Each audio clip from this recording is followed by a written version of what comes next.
Welcome to Transforming the Toddler Years, a Core 4 parenting podcast for conscious, cycle-breaking parents ready to turn toddler tantrums into teachable moments. Hi, I'm Cara Tyrrell, a lifetime lover of littles, mom to 2 grown and flown girls, and an early childhood educator. Through the show, I teach you my collaborative parenting methodology for nurturing your little human's mind, body, and spirit. Because how you connect and collaborate in the first 5 years is how you raise happy, healthy kids who grow into the best version of themselves and find true success in school and life. Welcome back, Toddler Tribe. This is the place to be if you have kids between birth and 5. Today, I'm talking about naughty words. We've talked about this before, but recently I was in a coaching session with a mom, and she asked this question, and it really got my brain thinking. So I am bringing one of those mini coaching moments to you. I think that you're going to get a lot of value out of it too. So when we think about naughty words, bad words, swear words, however you talk about them in your own head and however you reference them, we really, really don't like our little people using them, do we? But a couple things happen when we hear small humans using adult language. One, for some reason, it often strikes us as funny. I'm not sure exactly why, right? But it does. I mean, it's out of place. And sometimes when that's the case, and things are out of place, we just find them humorous. We laugh, they hear our laughter, they keep doing it, right? It's that cycle, and they don't realize necessarily that they're doing anything wrong. They're just following the cycle of reaction. I do it, they react. Now, pretty quickly, that reaction shifts. It's not funny after the first couple times, is it? All of a sudden, now you're like, all right, you're not supposed to say that. Those aren't words for you to use. They're like, oh, this is a different reaction. Okay. But they're still getting a reaction. Whether you react with humor or you react with anger, it's still a reaction. That's just what they're processing. And so they continue to do it. Button pushing is button pushing, whether it's the funny button or the mad button. So this mom's question was, my child knows 100% what he's not supposed to say. So now he walks around saying this. I'm not supposed to say, blah, blah, blah, fill in the blank. I'm not supposed to say, da da da da da. This is a clean show, so I'm not going to say them. I'm not supposed to say XYZ. That's what he's running around saying. And she said, what am I supposed to say to that? Right, you're not supposed to, but you actually still are. Look at the clever way that this little boy got around it. He's being factual. He's actually using one of our collaborative strategies. He's just narrating. What is this mom to do? What would you do? I'm curious. Think about it for a second. What would you say to him? What would you say to your child if they walked up to you and said, I know I'm not supposed to say XYZ. I sat with this for a moment myself. You know, my job as a coach and as an educator is often to provide support through potential strategies that might work for your child. That's often true. And this is why the people that I'm coaching are in my Transforming the Toddler Years graduate program. They already took my course.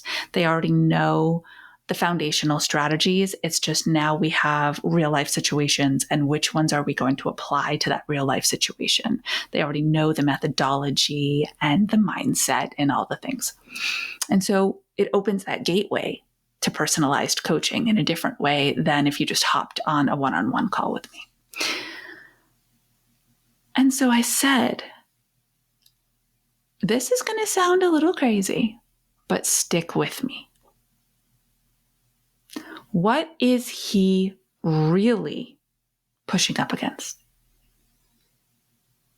Is it the words or is it the permission?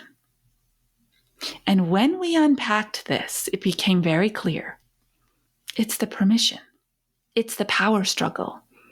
It's the I want what I want and you say no. It always boils down to that power struggle. So the question becomes, how do we strip the struggle and put that to the side? So here's the strategy that I proposed. I am so curious to hear how it goes.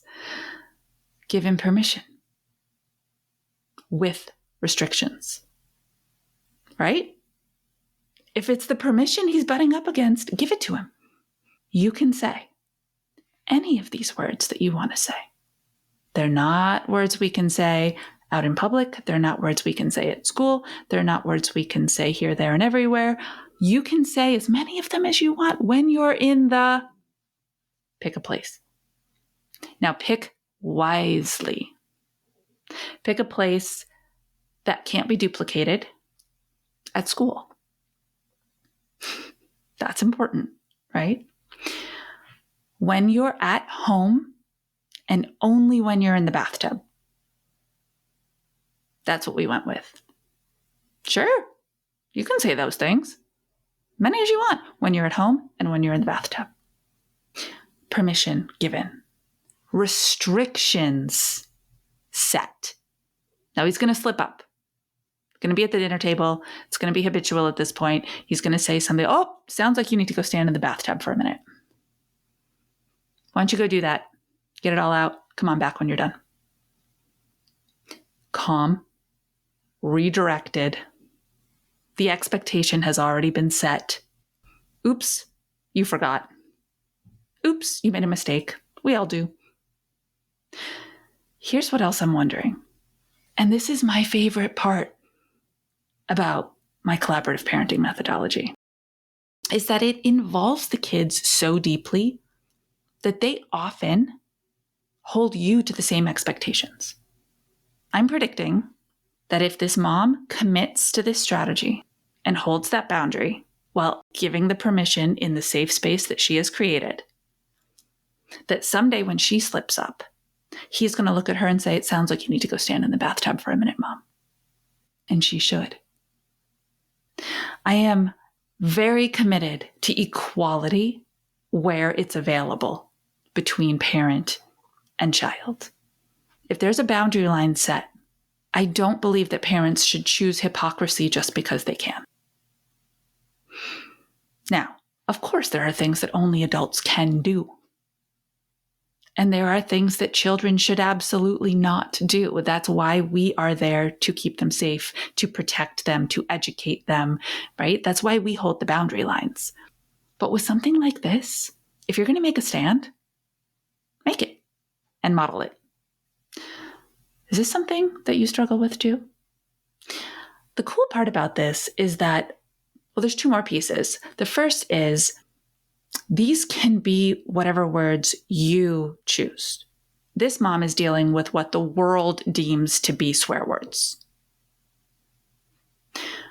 You might have particular language that you don't want in your house. I worked with a family once where saying OMG, like the whole phrase, oh my God, was something that they really, faith-based wise, that's just not something we say. So we had to set boundaries around that. Maybe you have language that you do not want to hear used in your home. So this strategy could work for that too, as long as the permission with restriction piece is there. The other piece that I found really fascinating about this, and it's why I champion this pocket of permission, if you will, is that evidence, articles, research keeps coming out to show that adults who use swear words appropriately in language actually benefit from it. higher motivation, able to take more responsibility for their own choices. Interesting research coming out. So to shush our littles entirely and make it a taboo, it makes them think, oh, this is something I shouldn't do. So when I'm old enough, boom, other way entirely. But to give that pocket of permission, keep it part of that lexicon if it's already growing in there, but under control until that age-appropriate time when it organically comes back out at 22 or doesn't. I don't happen to be somebody who finds using swear words powerful. That's me. I have a really good friend who does. And when I listen to him use those words, they don't sound vindictive. They don't sound angry. They don't sound like they're pointing fingers anywhere. He uses them for him, and they do propel him, and they do move him forward and motivate him. So really interesting topic today. And I'm sure a little controversial, depending on how you grew up, depending on how you talk, depending on how much you swore when your kids were listening, but you didn't realize they were listening. And so now they're using those words. And do you own that? And do you feel shame about it? And you shouldn't, by the way. But your process is yours, and your reality is yours. This would be one of those cool moments where if you wanted to hop on a complimentary connection call, we could just chat about that or whatever else is going on that you want to share with me and give me like a peek into your little parenting world. And perhaps taking my course will be the right answer for you. And perhaps ongoing coaching will be the right answer for you. But that is very personalized and something we figure out together. The links are in the show notes. And until the next episode, you know what to do.